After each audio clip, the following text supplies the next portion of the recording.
¿cómo les va? El día de hoy vamos a arrancar con la unidad número 2 en estudios sociales y vamos a ver qué pasó con Ecuador en los últimos años. ¿Sí?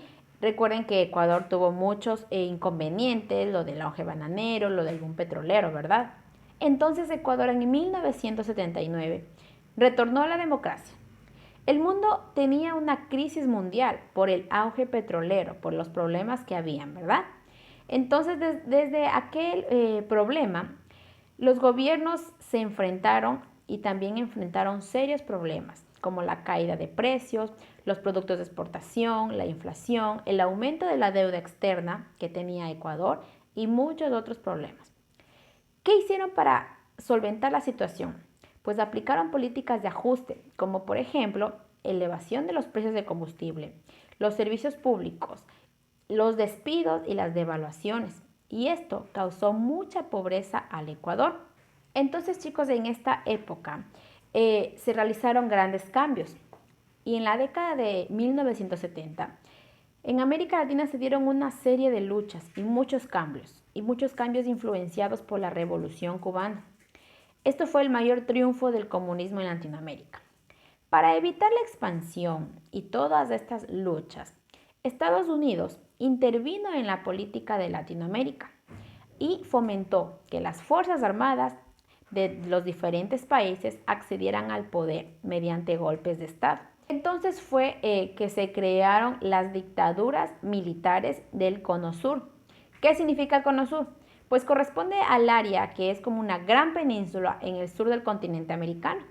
En esta zona quedan completamente Argentina, Chile, Uruguay, mientras que Bolivia, Brasil y Paraguay eran no incluidos, podían incluirse en el Cono Sur o no lo podían hacer, dependiendo del criterio en el cual tenía su gobierno, o sea, si ellos podían decidir si es que estaban o no en el Cono Sur, ¿sí? Ahora, ¿cuáles eran las características de las dictaduras militares en el Cono Sur y de Centroamérica? Estas dictaduras existieron en la parte sur de América y en Centroamérica también tenían unas características similares. Recuerden que para calmar, se podría decir, las luchas y los cambios de todo lo que hubo, de toda la crisis que había en el mundo, recuerden que Estados Unidos intervino y Estados Unidos fomentó que las Fuerzas Armadas tengan mucho poder. Entonces se realizaron diferentes dictaduras. Y una de las características de las dictaduras militares fueron que los opositores, es decir, los que no estaban a favor, eran reprimidos con violencia. Se adoptaron políticas económicas liberales. La dictadura controlaba todos los poderes, inclusive los poderes judiciales. Se clausuraron los congresos y se prohibieron elecciones. Ya no podía haber elecciones para diferentes puestos políticos. También hubo detenidos, torturados y también desaparecidos. Y también se desalentó la participación de la política en los sectores populares. Entonces hubo muchísimos cambios.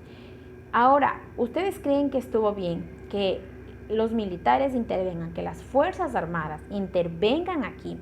¿Creen ustedes que haya estado bien?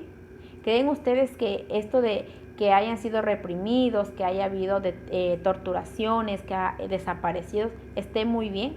Esto lo vamos a analizar poco a poco. Y es así lo que pasó entonces en esa época, en la década de 1970, donde las Fuerzas Armadas comenzaron a tener mucho poder y realizaron los golpes de Estado. Así que estas dictaduras no fueron muy aceptadas por las personas porque eran dictaduras muy fuertes. Imagínense tener que torturar, tener que reprimir y hacerlo con violencia. Eso no se veía muy bien. Entonces, eso fue lo que pasó en la época de la dictadura militar. Y continuaremos hablando las consecuencias de todo esto más adelante en la siguiente clase. ¿Qué es lo que pasó? ¿Cuáles fueron las consecuencias? ¿Qué pasó con las víctimas? Todo eso es lo que nosotros iremos hablando poco a poco, ¿sí? Entonces, chicos, por el momento ustedes van a tener que copiar el resumen sobre las dictaduras militares que hubo y en la parte de abajo ustedes van a poner un gráfico o pueden también dibujar algo que tenga que ver sobre las dictaduras militares, sobre el poder que tenían las Fuerzas Armadas en esa época, ¿sí? y nos continuaremos hablando sobre estos problemas en la próxima clase.